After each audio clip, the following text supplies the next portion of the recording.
সেটা এখন না, এখন তো গাছগুলো শুধু লাগালাম।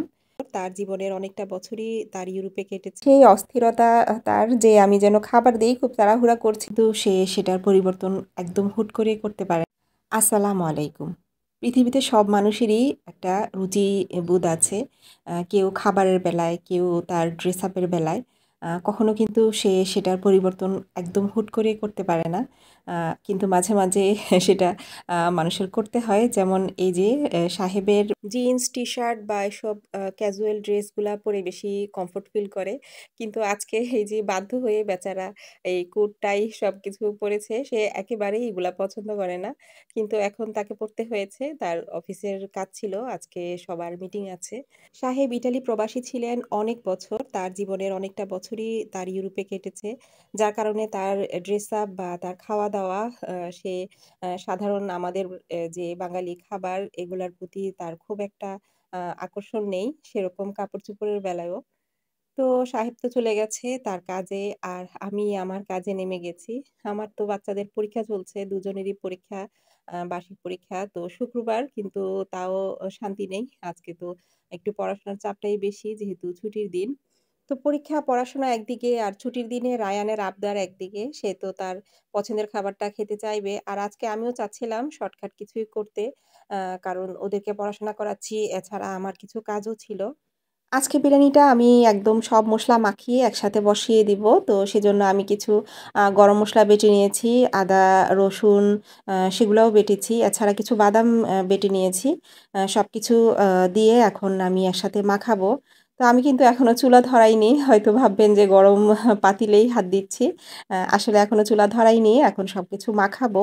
তো আমি ১ম এ তেল দিয়েছি। তেলে আমি যে মুরগির মাংস সবকিছু দিলাম, পেঁয়াজ দিলাম, টমেটো দিলাম, কাঁচা টমেটো।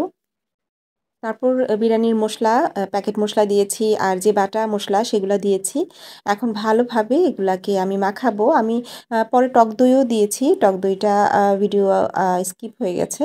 তো সবকিছু দিয়ে এভাবে মাখিয়ে সবকিছু খুব ভালো লেগেছে বিরিয়ানিটা। আমার কাছে তো অনেক ভালো লেগেছিল।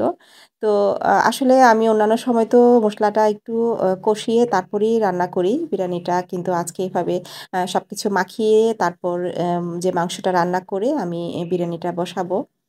তো মসলাটা তো কষানো হয়ে গেছে। এখন আমি পলার চালটা দিয়ে দিয়েছি।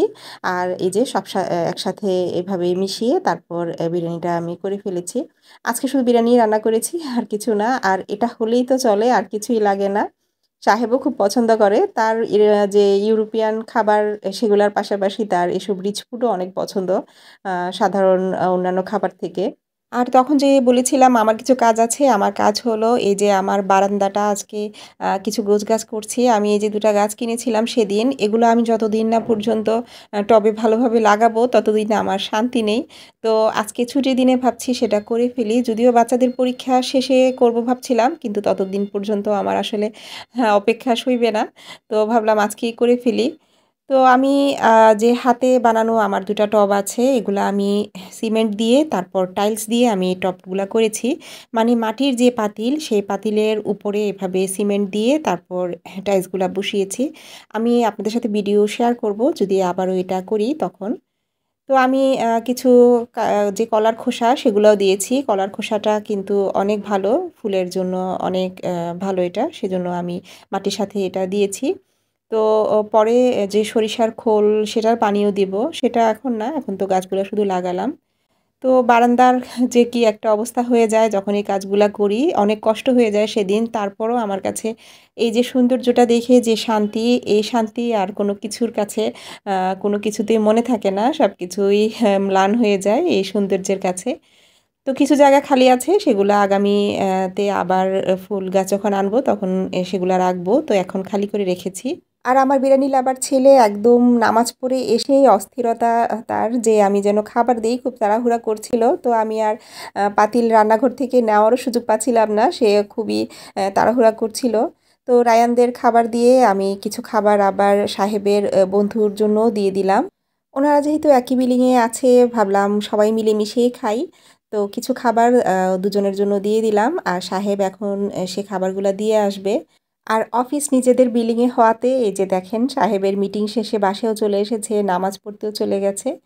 তো সবকিছু সেরে সবাইকে খাওয়া-দাওয়া দিয়ে আমিও খেতে বসলাম। আর আমি খেতে যে কয়টা বেজেছে সেটা যদি ঘড়ি দেখাতাম তাহলে হয়তো বুঝতেন। কারণ রান্না-বান্না সবকিছু সেরে বারান্দার কাজ সেরে খেতে আমার আসলে অনেকটাই দেরি হয়ে গিয়েছিল। তো আজকের মতো ব্লগটা আর বাড়াচ্ছি না, এতখানেই শেষ করে দিচ্ছি। তো সবাই ভালো থাকবেন, সুস্থ থাকবেন। আল্লাহ হাফিজ।